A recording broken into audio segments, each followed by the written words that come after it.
Guys, welcome back to the channel. Well, been cleaning up a lot of wiring, doing a lot of labeling, doing a lot of stuff here in the Project Mustang, so you can kind of see it's still a friggin' mess in here, but there is a method to this madness. But I wanted to show this in an effort to not have to use one of those triple gauge cluster things that you see in every one of these older cars. I hate it. Not that, this is the Mach 1 setup, but the actual, you know, you've seen it. It's chrome and it's got the 3 gauges, and it's usually what these are. In an effort to not use that, I wanted to show you what I made, which is pretty cool. So I had this console, and now when we look in there, I have my vacuum gauge, my RPM gauge, or yeah, tachometer. Jesus. Cool little analog clock and transmission temperature. So now, throw this light off. Now you can see that they're all kind of tucked away in here, which is pretty sweet. So these gauges, I mean, I'll be honest with you, the tachometer and the clock are kind of gimmicks. I got the clock because I had this idea way back in the day of putting a clock in the middle of the car to match the video gauge. Well, yeah, it didn't work.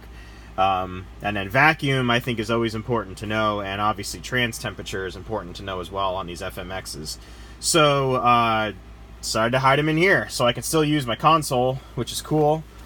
Turn the light back on. So I still have a nice console, but I also have gauges. Now, also what's neat is this little switch center here that I put in is actually very functional. The green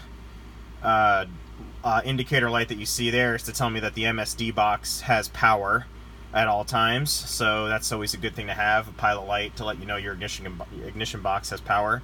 The switch on the right does nothing yet. I'll tell you more on that later. And then these switches here, let that adjust, they're not that bright. But those switches there actually tell me that both radiator fans are engaged.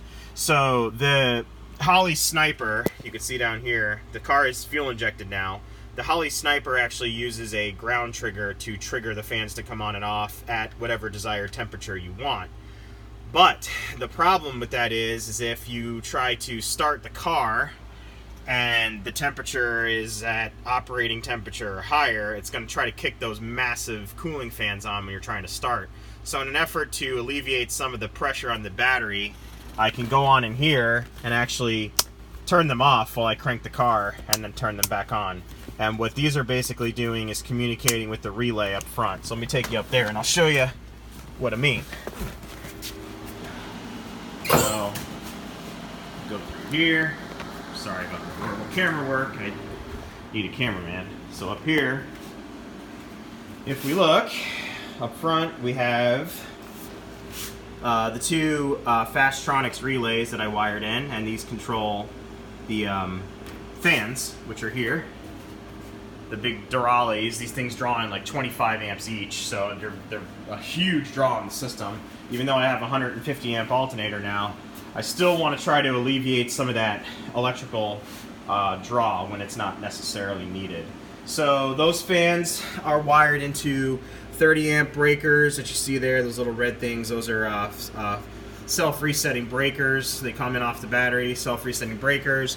Master 12 volt goes into the relay. The only thing that those little switches do is just handle the little small 12 volt signal on the relay. They don't actually pass all that massive current up to here. So that's one thing to note. I didn't run the main power wire from there. It's just controlling a signal. So these wires these relays are dual triggered. They're triggered by the Holley Sniper fuel injection ground triggers for temperature, and they're also triggered and also can be overridden by these switches inside. So I thought that was a nice feature to add on a car that's this old, that pretty much has every single new feature that you could want: air conditioning and, you know, electric fans and electronic fuel injection and all other stuff, electronic ignition. So yeah, I just wanted to show that off. I know I haven't done a video in a while. It's been kind of crazy. I'm in the middle of rewiring underneath here. I'm in the middle of finishing up adding in fuse blocks and breakers and labeling and wiring and making sure every single wire has a label. Man, this camera is terrible. Hold on, sorry guys. Making sure every single wire has a label, so I have to go through and do that. I already talked shit about the Dymo label maker. That's just completely horrible when it comes to the stickiness of the tape, so you end up having to go back and redo every label.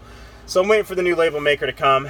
I also rewired the dash, the new fuel gauge, to actually read the right fuel setting. I had the incorrect fuel gauge.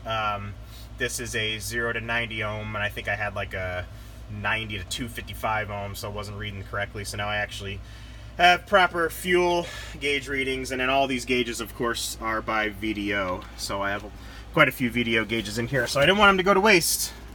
Thought I'd hook them up in here. So yeah. Anyways, guys, thanks for watching. Remember to rate, comment, subscribe, and I will get you in the next video. Hopefully the next one will be driving it. So, later.